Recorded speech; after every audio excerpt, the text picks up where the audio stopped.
Hi Leo, welcome back sa ating Tagalog reading channel. Ako ay si Adi at isa akong intuitive reader at gagawin natin ang inyong May current energy check-in. Ngayon ay May 31, 2024 at 9:46 PM. Current energy check-in to for the whole month of May. Maganda to dahil papasok tayo ng June and maaaring mag-resonate onto the next 3 to 6 months. Okay, don't you worry. Okay? So, collective Leo, ito ay isang collective reading. So, maaaring mag-resonate to sa certain collective at kung hindi ito mag-resonate sa inyo Leo this month, I will tap into your energy for the month of June.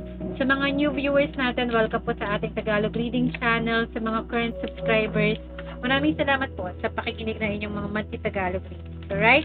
So Leo, shuffle ko lang muna yung mga cards again in front of the camera and I'll see you guys again in few seconds, okay?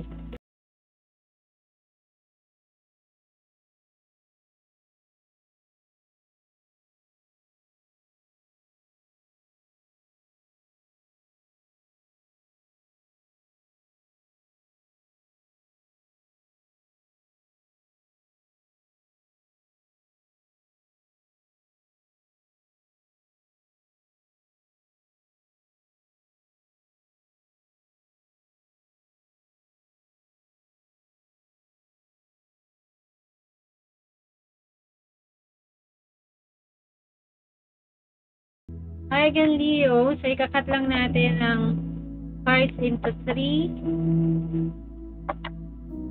Okay. Are you ready, Leo? Okay. At position 1, Leo. Ito, bago to. Wow. First position, the key to prayer. Okay. Mga keywords muna. Alright? At position 2, dream. Okay? At position 3, your energy. Position 4, Leo, fate of the universe.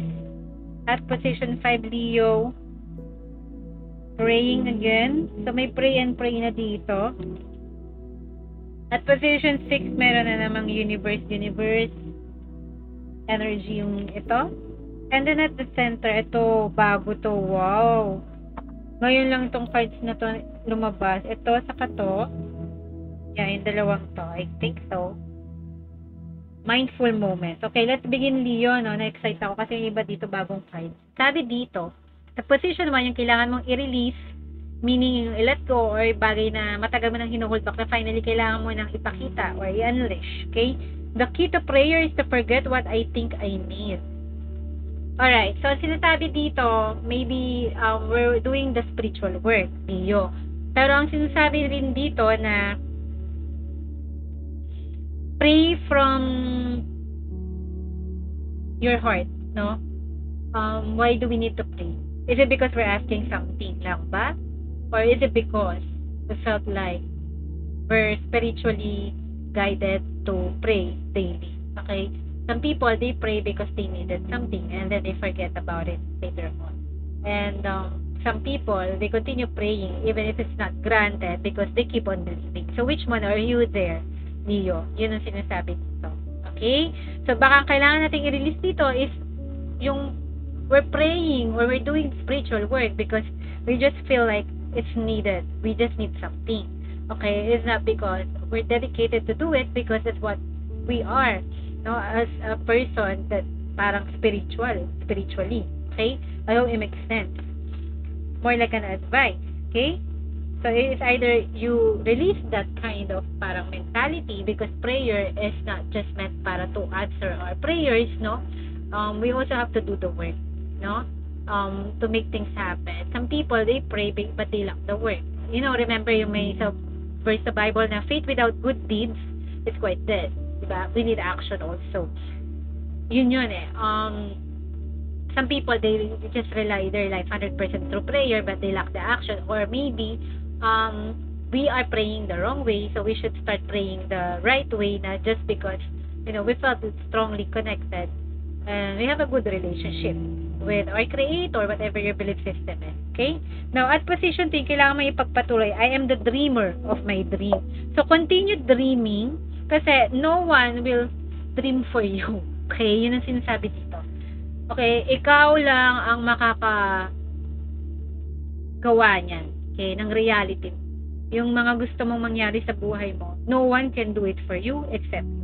So, pag sinasabi ng iba na malabong mangyari yan, waste of time lang pagtuunan mo yan na focus and attention, parang million miles away bago mangyari or it's impossible, no. Okay, huwag ka maniwala sa mga ganang comments, Leo, because you are the creator of your reality and you are a dreamer, okay, of your dreams. Yan ang sinasabi dito. Kailangan mo ipagpatuloy yan. Don't give up on your dreams, okay?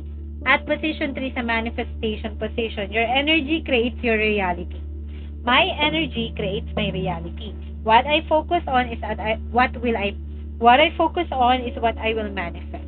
See, you are the dreamer of your dream. So, wag ka magpapa-distract sa mga comments na unsupportive, okay? Because, like I said, you are the dreamer of your dream. Like I said, sa position 3 nga, in alignment siya, your energy, kung saan mo fino-focus yung intention mo, yun ang magmamanifest. So, think of positive thoughts when you want to dream about something. Kasi yung dream na yan can turn into a reality. Yung energy na nilalagay mo sa mga manifestation mo ng mga pangarap mo, matutupad yan. Basta consistent ka sa intention mo at focus ka doon. Huwag ka magpapadistract, Leo, okay? I hope it makes sense so far. At position 4, yung external energy mo. Okay, when I lean on the faith of the universe, peace becomes real. So, at yung external energy mo, no, yung peace na yan, that's something that you desire, it's inner peace, okay? I felt strongly, itong external energy ngayon sa'yo, ang makapagdala ng peace within you, ng inner peace mo. Okay, imagine, external energy, mag-bring in, or makakatulong para mahanap mo tong peace na inaasa mo or kapayapaan sa buhay mo. Maybe peace of mind, peace around you sa environment or reconciliation, okay? Pero dinadala to, this brought to you ng kung gaano ka-strong yung paniniwala mo sa belief system mo, okay? Whatever it is, universe man yan, creator man yan, Jesus Christ, Allah, God, Ganesh and Buddha, whatever it is, yung faith na yon can help you feel parang mas peaceful ka. Okay, papasok ang ngayong May all the way to June, July, August, September, next 3 to 6 months nga, diba? So, yun yung external energy mo. So, don't you worry, ang external energy mo baka mas kalmado ngayong May all the way to the next 3 to 6 months. Okay, and makakapag-bring yan, baka yung mga spiritual work na ginagawa mo rin. When I lean on the faith of the universe, no? You're praying right, you're practicing your spiritual work the right way. So, makakatulong yon. Okay? At position 5, yung kailangan mo ibigay sa sarili mo. May prayer, no? Yung position 1 at position 5. Ito, tingnan mo. Instead of praying for an outcome, I pray for the highest good of all. Why is it that may emphasis twice na sa prayer? Or sa mga desires mo. Maybe there's this element ng desire na masyado tayong focus about kung ano yung gusto natin, di ba? What you think you need, di ba? Okay? It's okay to have focus on that, pero sinasabi dito, instead of praying for an outcome or what you think you need, di ba? The key to prayer is to forget what I think I need. In alignment siya sa 5th card, instead of praying for an outcome para sa sarili mo, di ba? Ang sinasabi dito, I pray for the highest good of all. So, yung kailangan mo ibigay sa sarili mo is that you not only pray for what you want para sa sarili mo, but kung ano yung mas makakabuti, hindi lang para sa'yo, at dun sa mga tao na involved dun sa prayer mo. It is more like an advice. So, sinasabi na ito yung kailangan mo ibigay para sa sarili mo. So, it's a selfless kind of prayer, if that makes sense. Leo. Now, at position 6 natin, thank you, universe, or whatever your belief system mo. Thank you, God. Thank you, Creator. Thank you, Jesus. Thank you, Allah. Thank you, Ganesh. Thank you, Buddha. Whatever it is. For helping me see beyond the limits of fear. So, sa new beginnings mo, makakonquer mo ang iyong mga fear. Okay? Maaring papasok ka na medyo fearful, no? May fearful or fear-based mga energies or mga mindset, no? Mawawala yan sa new beginnings mo or maaring mawala yan pagpasok ng new beginnings mo sa kahit anong area ng buhay mo. At dahil dyan, alam mo kung ba't nangyari yan. Thank you for expanding my perception. Mas naging open-minded ka. Hindi ka na masyadong fixated into a one outcome or one situation. Okay, naisip mo, hindi lang pala isang way out to or isang one-way solution to. Marami pa ng way or avenue na pwede kong gawin about the situation. Okay, so, yun. Nag-e-expand ang perception mo so that I can see what is of the highest good. May emphasis sa highest good for us. So, when you pray not only kung ano yung magbe-benefit ka, but kung sino yung magbe-benefit or yung situation na magbe-benefit yun.